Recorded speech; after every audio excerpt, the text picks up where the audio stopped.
খবৰসমূহ নিতৌ চাবৰ কাৰণে চেনেলটো সাবস্ক্ৰাইব কৰি ভিডিঅ'টোত এটা লাইক কৰি দিব। এই মুহূৰ্তত জনাই আছো এটা ব্ৰেকিং নিউজ। অসমৰ পৰা অবৈধ বিদেশী আঁতৰিব লাগিব।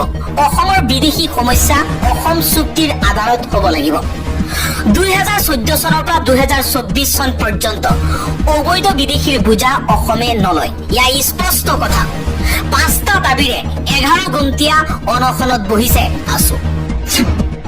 পৰৱৰ্তী খবৰ, ডি ভোটাৰক লৈ হিমন্ত বিশ্ব শৰ্মাৰ এটা মন্তব্য আৰু মন্ত্ৰী ৰঞ্জিত কুমাৰ দাসৰ এটা মন্তব্য।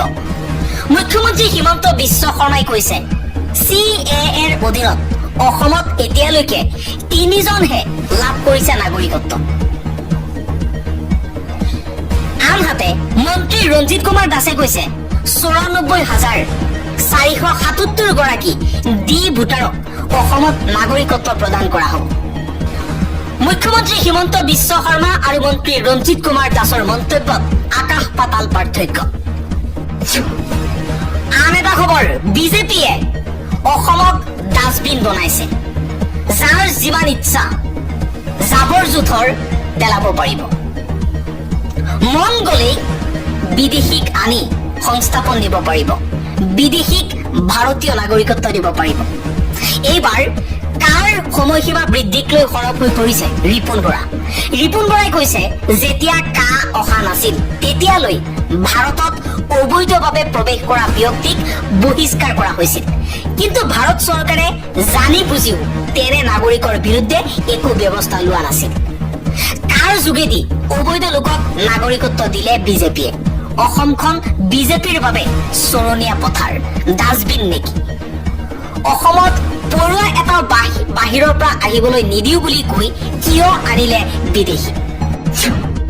পৰৱৰ্তী খবৰ, মিছলীয়া মুখ্যমন্ত্ৰী হিমন্ত বিশ্ব শৰ্মা।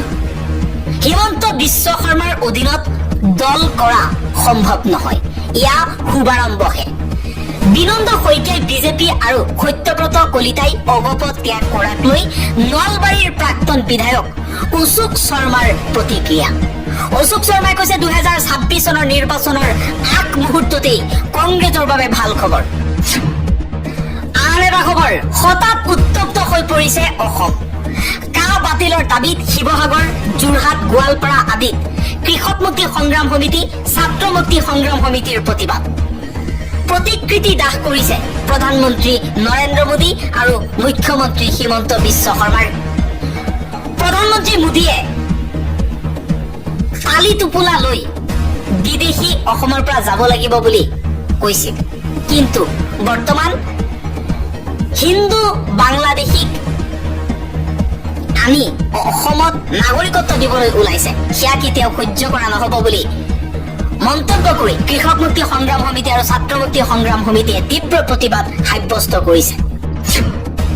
পৰৱৰ্তী খবৰ, কেৱল বিকাশ হৈছে গুৱাহাটী মহানগৰত, যাৰ বাবে উন্মুক্ত নলাত পৰি 3 বছৰীয়া দেৱ শিশুৰ কৰুণ মৃত্যু হৈছে।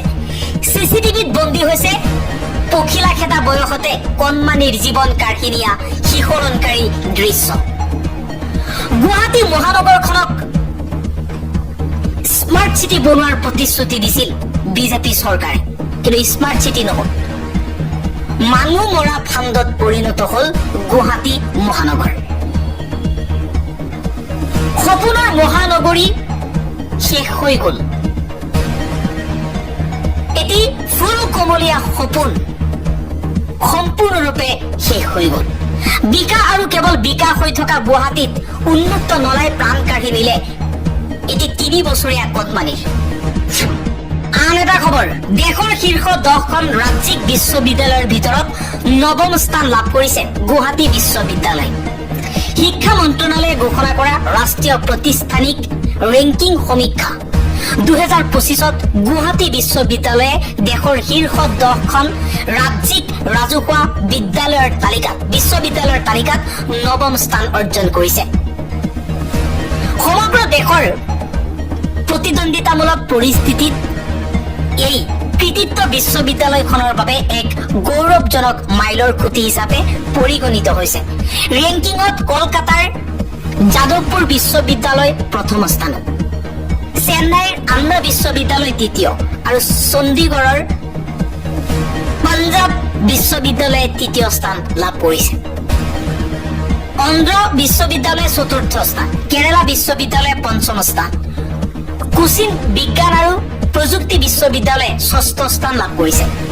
উছমানিয়া বিশ্ববিদ্যালয়ে সপ্তম স্থান আৰু কাশ্মীৰ বিশ্ববিদ্যালয়ে অষ্টম স্থান লাভ কৰিছে। ভোটৰ বাবেহে অসমত বিজেপি চৰকাৰ আঁকিছিল।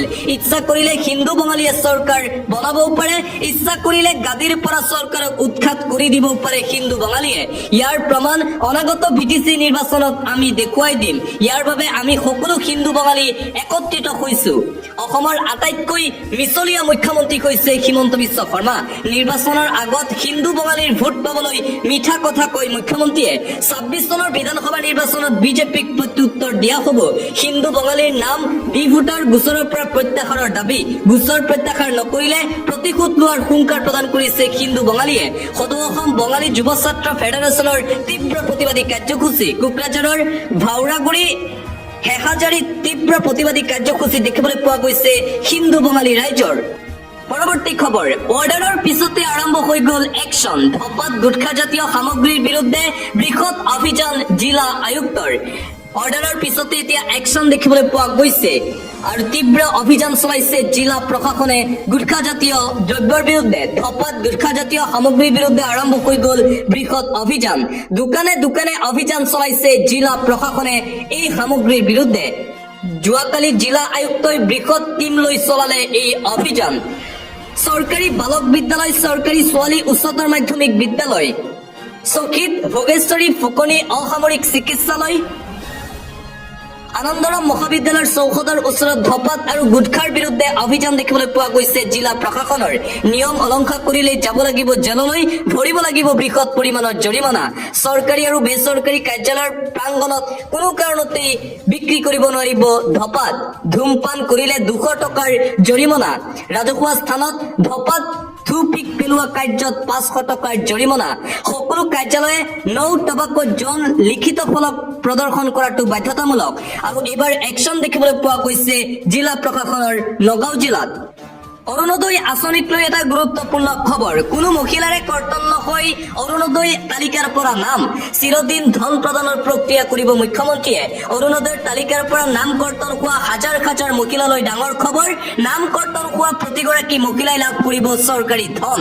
কোনো মহিলাৰে নাম কৰ্তন নহয় তালিকাৰ পৰা। সকলোৱে পূৰ্বৰ দৰে লাভ কৰিব অৰুণোদয় আঁচনিৰ টকা।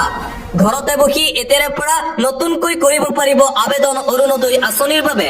অৰুণোদয়ত নাম কৰ্তন নহয় বুলি ঘোষণা কৰিছে মুখ্যমন্ত্ৰী হিমন্ত বিশ্ব শৰ্মাই। কোনো মহিলা যাব নালাগে ডিচি অফিচলৈ।